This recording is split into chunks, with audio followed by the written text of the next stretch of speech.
আল্লাহ রাব্বুল আলামিনের কথা আল কোরআনুল কারীমের ভাষা কিন্তু খুব স্পষ্ট, কোনো বক্রতা নাই, জটিলতা নাই। আল্লাহ পাক বলছেন, ওয়ামা খালাকতুল জিন্না ওয়াল ইনসা ইল্লা লিয়াবুদুন, আমি জিন জাতি এবং মানব জাতিকে এই পৃথিবীতে শুধুমাত্র আমার ইবাদত করার জন্যই পাঠিয়েছি, ইবাদত করার জন্যই সৃষ্টি করেছি। এখান থেকে বুঝতে পারছি যে পৃথিবীতে আসার উদ্দেশ্য কি আমাদের, আল্লাহ সুবহানাহু ওয়া তাআলার ইবাদত করা। ইবাদত কি? এক বাক্যে উত্তর হচ্ছে আমাদের উম্মার জন্যে নবী মুহাম্মদ সাল্লাল্লাহু আলাইহি ওয়াসাল্লামের সুন্নাহ মাফিক জীবনযাপন করা।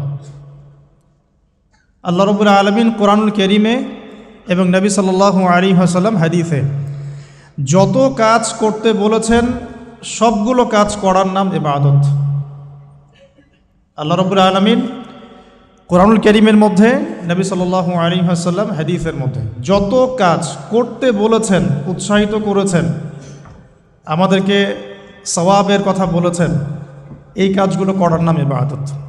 ফর এক্সাম্পল সালাহ, যাকাত, সওম, হজ, উমরাহ, পিতামাতার সাথে ভালো ব্যবহার করা, সত্য কথা বলা ইত্যাদি।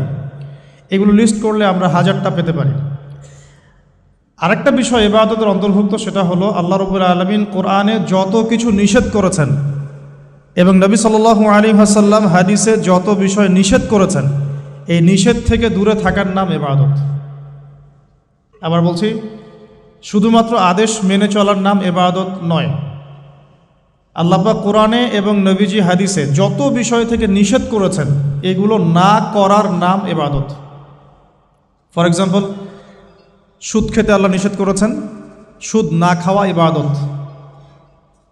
ঘুষ খেতে আল্লাহ নিষেধ করেছেন, ঘুষ না খাওয়া ইবাদত।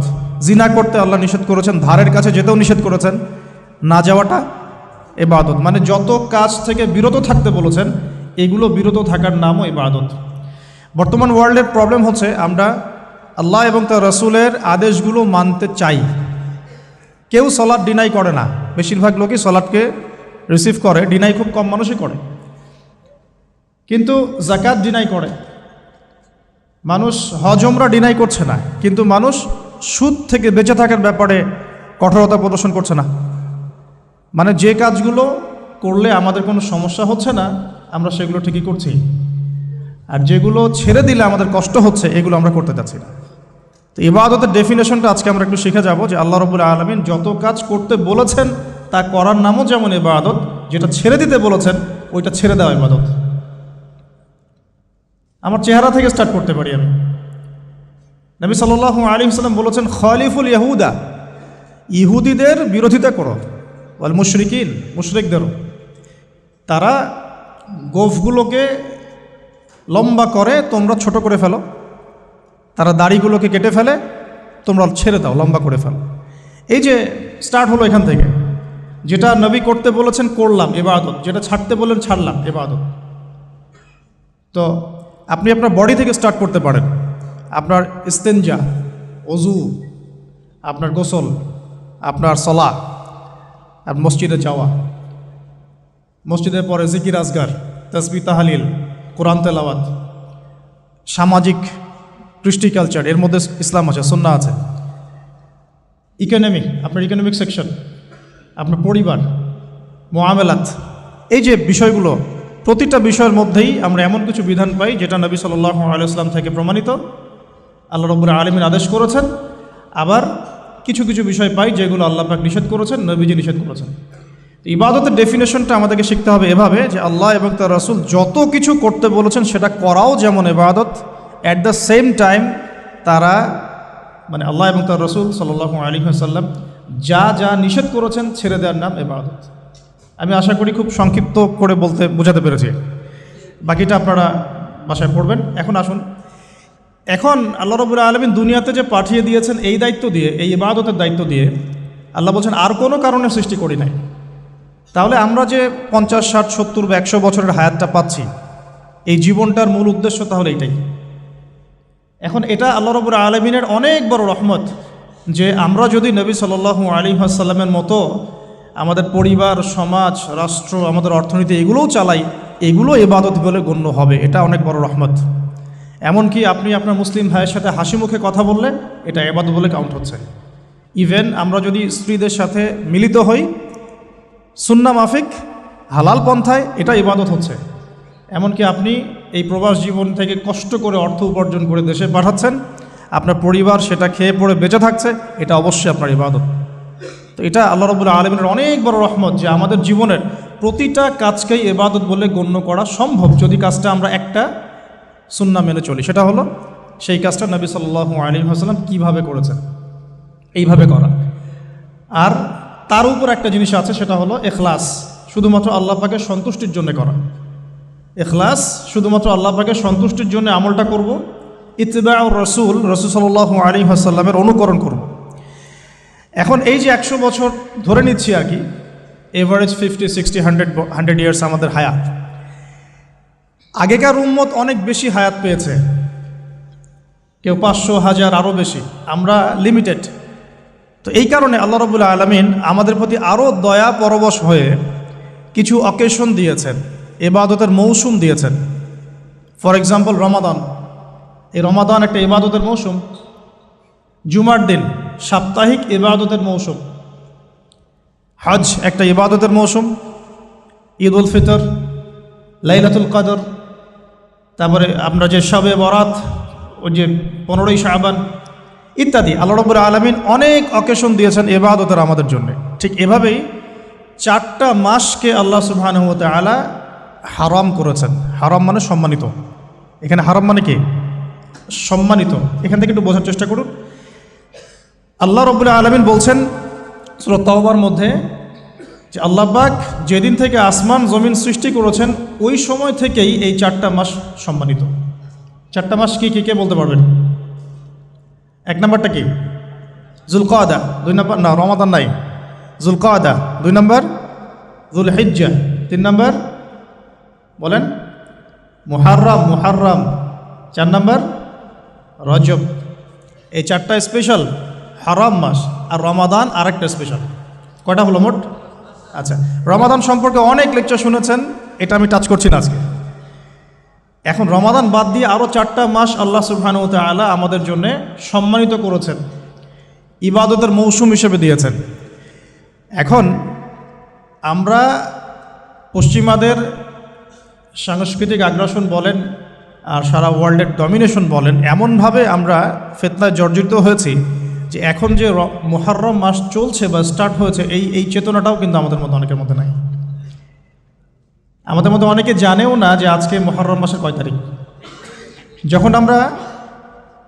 যখন আমরা সাংস্কৃতিকভাবে পরাজিত হয়ে যাচ্ছি, শিক্ষার ক্ষেত্রে পরাজিত হচ্ছি, তখন অবভিয়াসলি আমরা ইকোনমি, পলিটিক্স সব জায়গায় পরাজিত হবই। তো সারা ওয়ার্ল্ডে আমরা কিন্তু এই জায়গায় চলে আসছি। আজকে সাংস্কৃতিক বিজয় নাই আমাদের। তো আজকে আমি স্মরণ করায় দেই যে এটা কিন্তু মুহররম মাস শুরু হয়েছে। আজকে কয় তারিখ? মাশাআল্লাহ। এখন আসেন, এই মাসটা নিয়ে কিছু কথা বলার সাথে সাথে অনেক গভীর কিছু বিষয় আছে, এই জায়গায় বুঝবেন কেন মুহররম মাস এত সম্মানিত, কি হয়েছে এই মাসে, আমাদের করণীয় কি, কিভাবে নবী সাল্লাল্লাহু আলাইহি ওয়াসাল্লাম এই মাস অতিবাহিত করেছেন, এই মাসের সাথে এই জামানার কি সম্পর্ক, আর এই জামানার বর্তমান ফিতনাগুলোর সাথে নবী মুসা আলাইহিস সালাম, আশুরা, ফিরআউন, এগুলোর কি সম্পর্ক, ব্যাপার বোঝার ব্যাপার আছে কিনা? আচ্ছা, একটু বোঝার চেষ্টা করুন, আল্লাহর ওয়াস্তে একটু মনোযোগ দিন। দেখুন, প্রথমে বলে নেই যে এই মাসে নবী সাল্লাল্লাহু আলাইহি ওয়াসাল্লাম কি করতে বলেছেন আমাদেরকে। আমরা এই মাসে অনেক কিছু করি, কেউ বুঝে করি, না বুঝে করি। বুক পিট চাপড়াবে কিছু মানুষ, মাতম করবে, অনেক কিছুই করবে এই মাসে, এই কয়দিন পরে। নবী সাল্লাল্লাহু আলাইহি ওয়াসাল্লাম কি করেছেন? নবী করিম সাল্লাল্লাহু আলাইহি ওয়াসাল্লামকে একজন সাহাবী এসে জিজ্ঞাসা করছেন যে আইয়ু শাহরিন আফদালু ইনদাল্লাহ, ইয়া রাসূলুল্লাহ সাল্লাল্লাহু আলাইহি ওয়াসাল্লাম, রমাদান মাসের পরে কোন মাসটা আল্লাহ পাকের কাছে সবচেয়ে বেশি উত্তম, আমি সওম রাখবো, রোজা রাখবো? নবী করিম সাল্লাল্লাহু আলাইহি ওয়াসাল্লাম বলছেন যে তুমি যদি রমাদান মাসের পরে অন্য কোনো মাসে সওম রাখতে চাও, ফাসুমু শাহরা মুহররম, তোমরা মুহররম মাসে সওম রাখো। কারণ এটা হচ্ছে শাহরুল্লাহ, এটা আল্লাহ পাকের মাস। এটা কার মাস? এমনিতে তো সব প্রতিটা দিনই আল্লাহর, প্রতিটা রাতই আল্লাহর, তারপরে আলাদা করে স্পেসিফিকলি বলা হচ্ছে মুহররম হচ্ছে আল্লাহর মাস, মুহররম হচ্ছে আল্লাহর মাস। অতএব রমাদান মাসের পরে তোমরা যে মাসে বেশি বেশি রোজা রাখতে চাও সেটা হলো মুহররম মাস। আমরা কি আমাদের আমল পেলাম? তাহলে মুহররম মাসে আমরা কি করব ইনশাআল্লাহ? এটা জরুরি নয় যে শুধুমাত্র একদিন, 2 দিন, 3 দিনে রাখতে হবে। আপনি চাইলে এই মাসে বেশি থেকে বেশি শ্রম রাখতে পারেন। আল্লাহ পাক আমাকে আপনাদের সবাইকে তৌফিক দান করুন। স্পেশালি নবী সাল্লাল্লাহু আলাইহি ওয়াসাল্লাম মদিনায় যখন হিজরত করলেন, তখন দেখলেন যে সেখানকার ইহুদিরা রোজা রাখছে। সেখানকার ইহুদিরা রোজা রাখছে। আচ্ছা, ইহুদিদের কয়টা গোত্র ছিল মদিনায়? কে বলতে পারবেন? 3টা। কয়টা বলেন? একটা বনু কোরাইজা, বনু কাইনুকা, বনু নাজির। ইহুদিরা মদিনায় কি করছিল? ইহুদিরা মদিনা অপেক্ষায় বসেছিল শেষ নবীর আগমনের জন্য। সারা দুনিয়া বাদ দিয়ে তারা মদিনায় কি করছে? শেষ নবীর আগমনের জন্য অপেক্ষা করছে। এখন সারা দুনিয়া বাদ দিয়ে জেরুজালেমে কি করছে বলেন? দাজ্জালের আগমনের জন্য অপেক্ষা করছে। খুব সুন্দর করে বোঝার চেষ্টা করেন, এখানে অনেক কিছু আছে এই অংশটুকুর মধ্যে।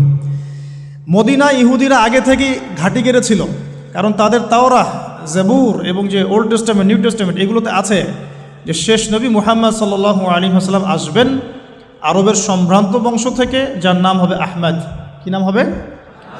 নবী করিম সাল্লাল্লাহু আলাইহি ওয়াসাল্লাম হিজরত করে তাদের দরজা পর্যন্ত গেলেন, আল্লাহ পাক নিয়ে গেলেন। এমনকি নবী সাল্লাল্লাহু আলাইহি ওয়াসাল্লাম বেশ কয়েক মাস তাদের কিবলা অনুসরণ করে নামাজও পড়লেন, তাদের সাথে মদিনা সনদ করলেন, মনে আছে? কিন্তু তারপরেও কেন তারা নবী সাল্লাল্লাহু আলাইহি ওয়াসাল্লামকে স্বীকার করল না? কারণ নবী সাল্লাল্লাহু আলাইহি ওয়াসাল্লাম বনু ইসরাঈল থেকে আসেন নাই, বনু ইসমাইল থেকে এসেছেন। কথা বুঝতে পারছেন? বনু ইসমাইল মানে ইব্রাহিম আলাইহিস সালামের 2 ছেলে, ইসমাইল, ইসহাক। ইসহাক আলাইহিস সালামের ছেলের নাম ইয়াকুব। ইয়াকুব আলাইহিস সালামের ছেলে আরেক নাম হচ্ছে, ইয়াকুব আলাইহিস সালামের আরেক নাম হচ্ছে ইসরাঈল। কি নাম? তার সন্তানদের বংশের নাম হচ্ছে বনু ইসরাঈল। 1,24,000 নবী রসুলের মধ্যে বেশিরভাগ নবী রসুল বনু ইসরাঈল থেকে এসেছে, বেশিরভাগ, ম্যাক্সিমাম, ইনক্লুডিং দাউদ আলাইহিস সালাম, সুলাইমান আলাইহিস সালাম, ইউসুফ আলাইহিস সালাম, ইউনুস আলাইহিস সালাম, হ্যাঁ, নবী মুসা আলাইহিস সালাম ইত্যাদি। আর বনু ইসমাইল থেকে এই যে শেষ নবী মুহাম্মদুর রাসূলুল্লাহ সাল্লাল্লাহু আলাইহি ওয়াসাল্লাম। এটা ছিল একটা ঈর্ষা, সত্য গ্রহণ না করা। আল্লাহ রাব্বুল আলামিন এর ফলশ্রুতিতে তাদের সাথে আমাদের বিচ্ছেদ ঘোষণা করলেন, কেবলা পরিবর্তন করে দিলেন। তোমাদেরকে ওদের কেবলা অনুসরণ করতে হবে না, তোমরা নতুন কেবলা অনুসরণ করো। আর এখন সারা মুসলিম বিশ্বের মুসলমান ওদের কেবলা অনুসরণ করছে। কোন কেবলা? আদর্শিক কেবলা। আপনি নামাজ তো পড়ছেন ঠিকই কাবা ঘরের দিকে তাকিয়ে, কিন্তু আমাদের বাথরুম থেকে শুরু করে পলিটিক্স পর্যন্ত এভরিথিং ওদের অনুসরণে, প্রতিটা বিষয় ওদের অনুসরণে, অনুকরণে। তাহলে আমরা কাদের কেবলা অনুসরণ করছি? অথচ নবী সাল্লাল্লাহু আলাইহি ওয়াসাল্লামকে মুখ ফিরাতে বললেন আল্লাহ পাক, মুখ ফিরিয়ে নাও তুমি এখান থেকে। মুখ ফিরানোর মানে হচ্ছে নতুন একটা ন্যাশনের উত্থান। এরপর থেকে মুসলিম জাতি বিজয়ী হয়েছে পুরো জাজিরাতুল আরবের মধ্যে। কথা কি ধরতে পারছেন? এবার সামনে আসেন। তো ইহুদিরা যে অপেক্ষা সেখানে করছিল, সেই একই অপেক্ষা কিন্তু তারা এখন এখানেও করছে। তারা মনে করে যে তাদের একজন মাসিহ আসবে, যে মাসিহকে তারা মনে করে সত্য মাসিহ, বাট সে সত্য মাসিহ নয়। আল্লাহ রাব্বুল আলামিন তাদেরকে তাদের পাপের কারণে এমনভাবে আযাব এবং গজব পরীক্ষায় ফেলেছেন যে তারা মিথ্যা মাসিহকে সত্য মনে করছে। অথচ সত্য মাসিহ কে ছিলেন? নবী ঈসা আলাইহিস সালাম। নবী ঈসা আলাইহিস সালামকে কারা হত্যা করার চেষ্টা করেছিল? এরাই। মনে আছে? ওয়ামা কাতালুহু ওয়ামা সালাবু বাল রাফাআহুল্লাহু ইলাইহি। তারা তাকে হত্যাও করতে পারে নাই, ক্রুশবিদ্ধও করতে পারে নাই, বরং আল্লাহ রাব্বুল আলামিন তাকে উঠিয়ে নিয়েছেন। এবং আল্লাহ পাক তাকে কেন পাঠাবেন শেষ জামানায়? বিকজ দুটো দায়িত্ব। এক, তার হাতে আল্লাহ রাব্বুল আলামিন মিথ্যা মসিহের হত্যা লিখে রেখেছেন, আলহামদুলিল্লাহ। এমনকি হাদিসের পাতায় স্পেসিফিকলি লেখা আছে যে বাবেলুদ নামক জায়গায় দাজ্জালকে হত্যা করা হবে ইনশাআল্লাহ। কোন জায়গা? Go and search your Google. এখন দেখেন আপনি বাবেলুদে কি আছে ওদের। এটা আমি বলে দিচ্ছি না, টাচ করলাম। বাবেলুদে ওদের কি আছে দেখুন। বাবেলুদ কোন জায়গা, কি করছে ওখানে তারা। আর আরেকটা মিশন হচ্ছে তার, ঈসা আলাইহিস সালাম শেষ জামানে এসে 40 ইয়ার্স, 40 বছর সারা দুনিয়ায় আবারও সেই ইসলামী খেলাফা কায়েম করবেন ইনশাআল্লাহ। যেটা উমর রাদিয়াল্লাহু আনহুর যুগে ছিল, আবু বকর সিদ্দিকের যুগে ছিল, ওসমান আলী রাদিয়াল্লাহু আনহুম তাদের যুগে ছিল। এখন আসুন, নবী সাল্লাল্লাহু আলাইহি ওয়াসাল্লাম মদিনায় হিজরত করলেন, আর হিজরতের আজকে হচ্ছে 1445 বছর। কত বছর? এই যে আমি যখন লেকচার দিচ্ছি, নবী সাল্লাল্লাহু আলাইহি ওয়াসাল্লামের হিজরতের 1445 বছর পরে। সুবহানাল্লাহ। এতদিন পরে এই দিন যে সারা দুনিয়ার আনাচে কানাচে ছড়িয়ে গেছে, এটাই তো প্রমাণ করে ইসলাম একটা সার্বজনীন জীবন ব্যবস্থা। এই যে মালয়েশিয়াতে কি নবী সাল্লাল্লাহু আলাইহি ওয়াসাল্লাম পায়ে হেঁটে এসে দাওয়াত দিয়ে গেছেন? এখানে লক্ষ লক্ষ কোটি কোটি মানুষ মুসলিম। আল্লাহু আকবার। সাইবেরিয়াতে মুসলিম আছে, অস্ট্রেলিয়াতে মুসলিম আছে, আফ্রিকায় মুসলিম আছে।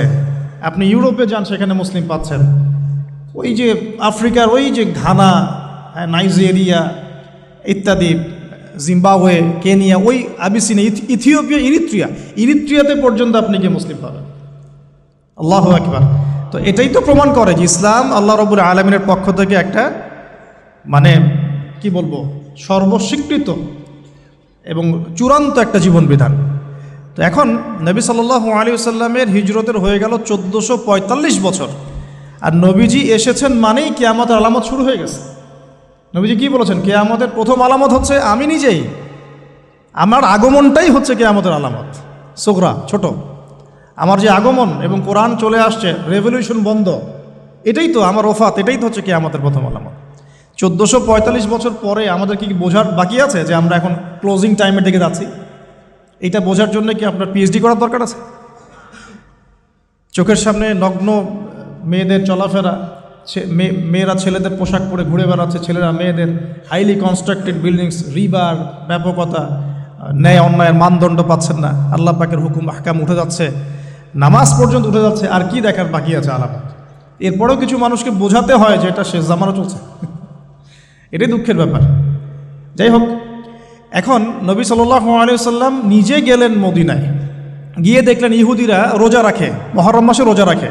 নবী জিজ্ঞাসা করছেন সাল্লাল্লাহু আলাইহি ওয়াসাল্লাম, নাম শুনলে দরুদ পড়বেন, মনে মনে সাল্লাল্লাহু আলাইহি ওয়াসাল্লাম বলবেন যে তোমরা কি জন্য সওম রাখছো?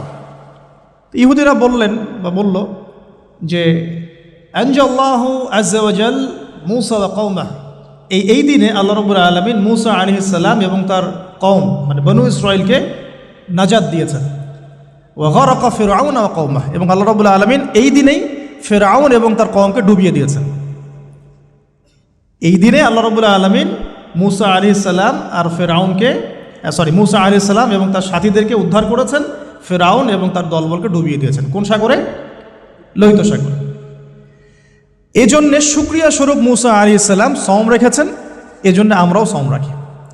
তখন নবী সাল্লাল্লাহু আলাইহি ওয়াসাল্লাম বললেন যে নাহনু আহাক ওয়া আউলা বিমূসা মিনকুম, আমরা মানে উম্মতে মুহাম্মাদি, আমরা তোমাদের চাইতে মূসা আলাইহিস সালামের অনেক বেশি হকদার বেশি। এজন্য আমরা এই 10ই মুহররম সওম রাখি, আশুরার দিন। আর নবীজি বললেন তোমরা খালিফুল ইয়াহুদ, তোমরা ইহুদিদের বিরোধিতা করো। তাই তিনি বলছেন আমি আগামী বছর বেঁচে থাকলে 9 তারিখ বা 11 তারিখ আরও একটা সওম বেশি রাখবো। তার মানে আমরা আমাদের আমল পাচ্ছি এই মাসে বেশি বেশি সওম রাখা, স্পেশালি 9, 10, 11 পারলে এই 3টা সওম রেখে দাও। যদি এটাও না করতে পারি অ্যাটলিস্ট 10 সওম রাখা। কী হবে? নবী সাল্লাল্লাহু আলাইহি ওয়াসাল্লাম বলছেন আহতাসিবু ইনদাল্লাহ, আল্লাহর কাছে আমি আশা করি যে আইয়ুকাফিরু আস-সানাতাল্লাতী ক্বাবলাহ, এই একটা সওম রাখলে আল্লাহ রাব্বুল আলামিন আপনার আমার 1 বছর বিগত জীবনের সমস্ত গুনাহ মাফ করে দেবেন ইনশাআল্লাহ। স্কলাররা বলেন যে এটা সগীরা গুনাহ, আমি এই ব্যাখ্যা করতে চাচ্ছি না। আল্লাহর কে জানে, আল্লাহ পাক যদি তাকে তৌফিক দেন, সে যদি তওবা করে তার কবিরা গুনাহ তো আল্লাহ মাফ করতে পারেন না? আচ্ছা, তাহলে আমরা আমাদের আমল দুটো পেয়ে গেলাম। 1, এই মাসে নর্মালি বেশি বেশি সওম রাখবো। 2, 9, 10, 11 সওম রাখবো। যদি এটাও না করতে পারি কমপক্ষে 10ই মুহররম অবশ্যই সওম রাখবো ইনশাআল্লাহ তাআলা। আল্লাহ পাক তৌফিক এনায়েত করুন। এখন আসুন, এই মাসে আরও একটা আমল নবীজি বলেছেন, যদিও এই হাদিসটা সম্পর্কে ইমাম তিরমিজির কিতাবে আছে, হাদিসটা একটু গরীব, কিন্তু আমি ফজিলতের স্বার্থে কথাটা বলছি। নবী সাল্লাল্লাহু আলাইহি ওয়াসাল্লাম বলেছেন, সাহাবী এসে জিজ্ঞাসা করছেন যে এই মাসে আমি বেশি বেশি সওম রাখবো, ফজিলতটা কি? নবী করিম সাল্লাল্লাহু আলাইহি ওয়াসাল্লাম বলছেন যে এই মাসে আল্লাহ রাব্বুল আলামিন বিগত অনেক সম্প্রদায়ের তওবা কবুল করেছিলেন। সুবহানাল্লাহ। এই মাসে আল্লাহ পাক বিগত অনেক সম্প্রদায়ের তওবা কবুল করেছেন এবং আগামীতেও অনেকের তওবা কবুল করবেন ইনশাআল্লাহ। তো তার মানে আমরা বুঝলাম আমাদের আরেকটা আমল এই মাসে বেশি বেশি, এই তো মাশাআল্লাহ, বেশি বেশি তওবা ইস্তেগফার করা। এখন আসুন আমি ইস্তেগফারের আপনাদেরকে 2-3টা দোয়া শিখাই দেই আগে ছোট্ট করে। এক নাম্বার, যারা একটু পড়াশোনা করেন মাশাআল্লাহ, তারা এইটা পড়বেন, সৈয়দুল ইস্তেগফার। সৈয়দুল ইস্তেগফার আমার সাথে বলবেন, আল্লাহুম্মা আনতা রব্বি লা ইলাহা ইল্লা আনতা খলাকতানি আনা আবদুক ওয়া আনা আলা আহদিক ওয়া ওয়া'দিকা মাস্তাতা'ত আউযু বিকা মিন শাররি মা সানা'ত আবুউ লাক বিনি'মাতিকা আলাই ওয়া আবুউ বিযানবি ফাগফিরলি ফাইন্নাহু লা ইয়াগফিরুয যুনুবা ইল্লা আনতা। এই যে আমরা গত লেকচারে বলেছিলাম যে আমাদের ইবাদতগুলো অন্তঃসার শূন্য হয়ে যাচ্ছে এই কারণে, বিকজ আমরা অর্থটা বুঝি না। এই যে দোয়াটা আপনি করলেন, নবী সাল্লাল্লাহু আলাইহি ওয়াসাল্লাম বলেছেন যে এই দোয়া পড়ার পরে যদি কেউ সকালে পড়ে রাত্রের আগে মারা যায়, জান্নাতে চলে যাবে। রাতে পড়ে সকালের আগে ইন্তেকাল করলে জান্নাতে চলে যাবে। তো কি পড়লাম? আল্লাহ পাক বলছেন, নবী সাল্লাল্লাহু আলাইহি ওয়াসাল্লাম বলছেন, আল্লাহুম্মা হে আল্লাহ, আনতা রব্বি, আল্লাহ তুমি আমার রব, খলাকতানি তুমি আমাকে সৃষ্টি করেছো, আনা আবদুক আমি তোমার বান্দা, আনা আলা আহদিকা আমি তোমার সাথে যে অঙ্গীকার করেছি এর উপরে আছি, মাস্তাতা থাকার চেষ্টা করছি, আমি সাধ্যমতো থাকার চেষ্টা করছি। আবুউ লাকা বিনি'মাতিকা আলাই আমার উপরে আমার যে উপরে তুমি যে নিয়ামত দিয়েছো আল্লাহ, এগুলো আমি স্বীকার করছি। হে আল্লাহ, তুমি আমার উপর যত নিয়ামত দিয়েছো আমি স্বীকার করছি। ও আবুউ বিযানবি আমার যত গুনাহ আল্লাহ সব স্বীকার করছি। এভাবে যদি বান্দা আল্লাহর কাছে দোয়া করে, আল্লাহ মাফ করবেন না? সুবহানাল্লাহ। ফাগফিরলি, আল্লাহ আপনি আমাকে মাফ করুন। ফাইন্নাহু লা ইয়াগফিরু যুনুবা ইল্লা আনতা, এখন আপনি ছাড়া যুনুব কেউ ক্ষমা করতে পারেন। ব্যাস এইভাবে বুঝে বুঝে, এটা যদি না পড়েন অ্যাটলিস্ট এতটুকু, আস্তাগফিরুল্লাহাল্লাযী লা ইলাহা ইল্লা হুয়াল হাইয়ুল কাইয়্যুম ওয়া আতুবু ইলাইহি, এইটুকু। আর এটাও যদি না পড়েন, না পড়াটা একটু লজ্জার যদিও বা, তাও যদি না পড়েন তাহলে বলবেন আস্তাগফিরুল্লাহ ওয়া আতুবু ইলাইহি, আস্তাগফিরুল্লাহ ওয়া আতুবু ইলাইহি। আসুন তাহলে আমরা কাজগুলো পেয়ে গেলাম। এখন আসুন আমরা কেন রোজা রাখছি। নবী করিম সাল্লাল্লাহু আলাইহি ওয়াসাল্লাম এখানে উদ্দেশ্যটা বলছেন। এই দিনে কি করা হয়েছে? মুসা আলাইহিস সালাম এবং তার কওমকে নাজাত দেওয়া হয়েছে, ফেরাউন তার কওমকে ডুবিয়ে দেওয়া হয়েছে। এই তো এই রোজার সাথে কিন্তু হুসাইন রাদিয়াল্লাহু আনহুর কারবালার শাহাদাতের কোনো সম্পর্ক নাই। এটা একটা আকীদা পরিষ্কার করে নেবেন। হুসাইন রাদিয়াল্লাহু আনহুর কারবালার ঘটনা হয়েছে নবী সাল্লাল্লাহু আলাইহি ওয়াসাল্লামের ইন্তেকালের 60 বছর পরে। শরীয়ত ক্লোজ হয়ে গেছে না নবী সাল্লাল্লাহু আলাইহি ওয়াসাল্লাম ইন্তেকালের সাথে সাথে, নাকি আরও শরীয়ত আসবে? তো শরীয়তের কোনো নতুন বিধান কি এরপরেও চালু করা যাবে? এই দিনে অনেক ঘটনা ঘটেছে। এই ঘটনাগুলোর সম্পর্কে কিছু দুর্বল বর্ণনা আছে বিধায় আমি বলছি না পাবলিকলি। বলা হচ্ছে এই দিনে নূহ আলাইহিস সালামের কিস্তি, ওই যে কিস্তি প্লাবনে ভেসে ভেসে এই দিনে জুদি পাহাড়ে এসে নোঙর পড়েছে। এরকম অনেক ঘটনা। এই দিনে মুসা আলাইহিস সালামকে নাজাত দেওয়া হয়েছে, এই দিনে ফেরাউনকে ডুবিয়ে দেওয়া হয়েছে, এরকম অনেক ঘটনা আছে। কিন্তু এই দিনে রোজা রাখার উদ্দেশ্য হচ্ছে এই নাজাতে মুসা। এইটা হুসাইন রাদিয়াল্লাহু আনহুর শাহাদাতের কষ্টে রাখছি না আমরা, ওইটা আমাদের জন্য আরেকটা জায়গা। ওই জায়গাটা নিয়ে আমি, যে হুসাইন রাদিয়াল্লাহু আনহুর শাহাদাত, ওইটা থেকে শিক্ষাটা আমার কি, এই ঘটনাটা এই 10 মুহররমে ঘটে গেছে। এটা আল্লাহ পাকের তাকদিরে ছিল, এই দিনেই ঘটনাটা ঘটে গেছে। এই ঘটনা ঘটার আগেই নবী সাল্লাল্লাহু আলাইহি ওয়াসাল্লাম রোজা রাখতেন। এমন না যে এই ঘটনা ঘটার পরে সাহাবীরা রোজা রাখা শুরু করেছেন, ব্যাপারটা কি তাই না। মূল জিনিসটা বুঝি, তারপর হুসাইন রাদিয়াল্লাহু আনহুর শাহাদাতের দিকে যাবো ইনশাআল্লাহ। আমরা দোয়া করি আল্লাহ পাক আমাদের সবাইকে হুসাইন রাদিয়াল্লাহু আনহুর মতো সাহস, কারেজ দান করুন, তাদের মতো বীরত্বপূর্ণ ঈমান দান করুন, এবং জুলুমের বিরুদ্ধে তার মতো দাঁড়িয়ে যাওয়ার মানসিকতা দান করুন। আল্লাহ পাক সারা দুনিয়া থেকে ইয়াজিদদেরকে ধ্বংস করুন, এবং রাসূল সাল্লাল্লাহু আলাইহি ওয়াসাল্লামের কলিজার টুকরা নাতি হুসাইন রাদিয়াল্লাহু আনহুকে আল্লাহ পাক জান্নাতের উচ্চ মর্যাদা দান করুন। তো এখানে দেখুন, মুসা আলাইহিস সালামের নাজাতের সাথে আশুরার ঘটনা জড়িত।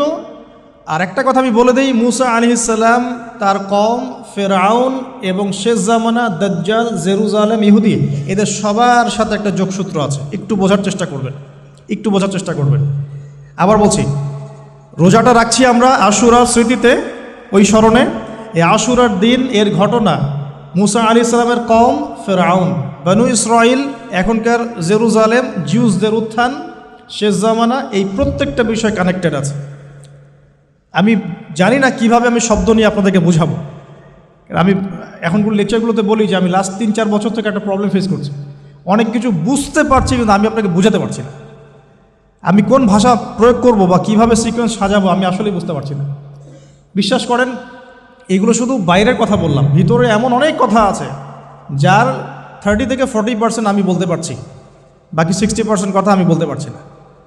এখন আপনি ইন্টেলেকচুয়াল অডিয়েন্স হয়ে বুঝে নিয়েন যে কেন বলতে পারছি না, কেন বলতে পারছি না, কী কারণে, এটা আপনাদেরকে বুঝে নিতে হবে। তো এখন দেখুন প্রিয় ভাইয়েরা, একটু আমার দিকে খেয়াল করুন। নবী মুসা আলাইহিস সালাম, কোরআন আপনি খুলবেন 44টা জায়গায়, কয়টা জায়গা? 532টা আয়াত আছে। সুবহানাল্লাহ, 44টা জায়গার 532টা আয়াতে আল্লাহ রাব্বুল আলামিন মুসা ফেরাউন, মুসা ফেরাউন, মুসা ফেরাউন আমাদেরকে বলেছে। কোরআন কাদের জন্যে? আচ্ছা, আমাদেরকে এই ঘটনাটা বারবার বলার কি কারণ? আল্লাহ পাক কেন এতবার করে মুসা আলাইহিস সালাম আর ফেরাউনের ঘটনা আমাদেরকে বলছেন? কারণ কি? আমাদের উম্মার সাথে তার কি সম্পর্ক? সম্পর্ক হচ্ছে নবী সাল্লাল্লাহু আলাইহি ওয়াসাল্লামের সোনালী যুগ যেটা, সেটা চলে যাওয়ার পরে এই ফিতনার যুগে সারা বিশ্ব জুড়ে নতুন নতুন ফেরাউনদের উদ্ভব হবে ইনশাআল্লাহ। হয়েছে কি হয় নাই? এবং এটা চিরায়ত পরিণতি। আল্লাহ পাক এই এতবার করে 532 বার এই মানুষদেরকে ফেরাউনের গল্প কেন শোনাচ্ছেন? যাতে ফেরাউনের পরিণতি সম্পর্কে এরা সচেতন হয়, যাতে ওরাও ফেরাউনের পরিণতি সম্পর্কে সচেতন হয়। কে ফেরাউন? তার নাম রেমেসিস II। রেমেসিস, তো ফেরাউন কোনো নাম নয়, এটা একটা রাষ্ট্রীয় পদ, ঠিক আছে? তো তার একটা নাম ছিল, আমি নামটা এই মুহূর্তে স্কিপ করে ফেলছি, সম্ভবত আল্লাহ মাফ করুক, আমি নামটা ভুলে গেছি। তো রেমেসিস II হচ্ছে তার একটা নাম, আরেকটা নাম আছে, আল্লাহ মাফ করুক। তো কি কারণে সে ফেরাউন হলো? কেন তাকে ফেরাউন বলা হচ্ছে? এক দেখুন, ইউযাববিহুনা আবনাআকুম ওয়া ইস্তাহয়ুনা নিসাআকুম। মুসা আলাইহিস সালামের কওমের বনু ইসরাইলদের ছেলেদেরকে মেরে ফেলছে, মেয়েদেরকে জীবিত রাখছে। সারা বিশ্ব জুড়ে তোমরা কি মুসলমান ছেলেদেরকে মেরে ফেলছো না? এখন আমরা তাদেরকে বলতে চাই, মেসেজ দিতে চাই, সারা বিশ্ব জুড়ে নব্য ফেরাউনরা মুসলিম ছেলেদেরকে মেরে ফেলছে না? এখন মেয়েদেরকে জীবিত রাখছে না? এদেরকে মেসেজ দেওয়া হচ্ছে 532 বার, এদেরকে মেসেজ দেওয়া হচ্ছে। কে ফেরাউন? যে বলছে আনা রব্বুকুমুল আ'লা, আমি তোমাদের মহান রব। সারা ওয়ার্ল্ড যারা চালাচ্ছে তারা এই দাবি প্রত্যক্ষভাবে না করলেও পরোক্ষভাবে ঠিকই করছে। ওয়ার্ল্ডের কতগুলো জায়গায় আপনি দেখবেন যে অবনত চিত্তে আল্লাহ পাকের হুকুমের সামনে মাথা পেতে নিচ্ছে। কয়টা জায়গায় আল্লাহ পাকের সুপ্রিম লসগুলোকে এস্টাবলিশ করা হচ্ছে। আর এটাকে ইনডাইরেক্টলি আপনি চ্যালেঞ্জ করছেন, আল্লাহ পাকের কিতাবকে আপনি ইনডাইরেক্টলি চ্যালেঞ্জ করছেন। এবং এটা আপনি সরাসরি না বললেও, যে আমি মহান রব নই, এ কথা সরাসরি না বললেও আপনার কাজে এটা প্রমাণ করছেন। আল্লাহ পাকের সমস্ত আহকাম, হুকুম, ইসলামিক বিধানগুলোকে উঠিয়ে দিয়ে জাহেলিয়াত প্রতিষ্ঠা করছেন, শিক্ষা ক্ষেত্রে, সাংস্কৃতিক ক্ষেত্রে, অর্থনৈতিক ক্ষেত্রে, ইভেন পলিটিক্যাল ক্ষেত্রে। তাহলে এটা কি ফেরাউনের আচরণ নয়? এটা কি ফেরাউনের আচরণ নয়? ফেরাউন কাকে বলে? ফেরাউন ডেফিনেশন কি আসলে? তাকে একটার পর একটা নিদর্শন দেখানো হয়েছে, 9টা নিদর্শন, 9টা দেখানো হয়েছে। আপনি সূরা তাহা পড়ুন, কসাস পড়ুন, পাবেন 9টা নিদর্শন। এতগুলো নিদর্শন আয়াত দেখার পরেও ফেরাউন ঈমান নিয়ে আসে নাই। তো এখন সারা ওয়ার্ল্ডে যারা আছে, বড় বড় ফেরাউন, নমরুদ, আজার, এদের সামনে নিদর্শনের অভাব আছে? এরপরেও কি তারা ইসলাম কবুল করছে, আত্মসমর্পণ করছে? ইসলামের উপর এত আগ্রাসন, এত মানে ম্যাসাকার্ড অবস্থার পরেও ইসলাম কি দিন দিন কমছে না বাড়ছে? নিদর্শন মুসলিমদের উপরে এত সাংস্কৃতিক আগ্রাসন, শিক্ষাক্ষেত্রে আগ্রাসন, অর্থনৈতিক আগ্রাসন, পলিটিক্যাল আগ্রাসন, এরপরেও কি মুসলিমরা কমেছে না বেড়েছে? নিদর্শন। সারা বিশ্বে পর্দা কত কথা, তারপরে পশ্চিমারাই এখন পর্দা করছে, নিদর্শন। ওরাই এখন পর্দা দিকে আসছে। প্রতিটা জায়গায় আপনি দেখুন, শিক্ষা থেকে উঠাই দিচ্ছেন ইসলাম, কিন্তু তারপরেও মানুষ মাদ্রাসার দিকে আসছে, তারপরেও দিন দিন মানুষ কোরআন শিখছে, তারপরেও দিন দিন মানুষ হাদিস শিখছে। আমরা সংস্কৃতির নামে নগ্নতা, বেহায়াপনা ছড়িয়ে দিচ্ছি, তারপরেও দেখুন দিন দিন মানুষ আবার আল্লাহর দিকে ফিরে আসছে। যুব সমাজকে নাস্তিক বানানোর জন্য কত কী না করলাম আমরা, কত কী যে করলাম যুবকদেরকে নাস্তিক বানানোর জন্য, কিন্তু তারপরেও ইয়াংদের একটা বড় অংশ দিন দিন ইসলামের দিকে ফিরে আসছে। আলহামদুলিল্লাহ। দেখুন এখনও কিন্তু ফেরাউনদের সামনে নিদর্শন যাচ্ছে। সবচেয়ে বড় কথা, তারা আল্লাহ পাকের অথরিটি, আমরা সভরেন্টি বলি যেটাকে, এইটা দাবি করেছিল ফেরাউন। এখন সেই সভরেন্টি দাবি করছে আমরা বড় বড় সংস্থাগুলোর মধ্য দিয়ে। আপনি আমাকে সরাসরি জিজ্ঞাসা করলে আমি বলবো ইউনাইটেড নেশনস একটা ফেরাউন, অফকোর্স ফেরাউন।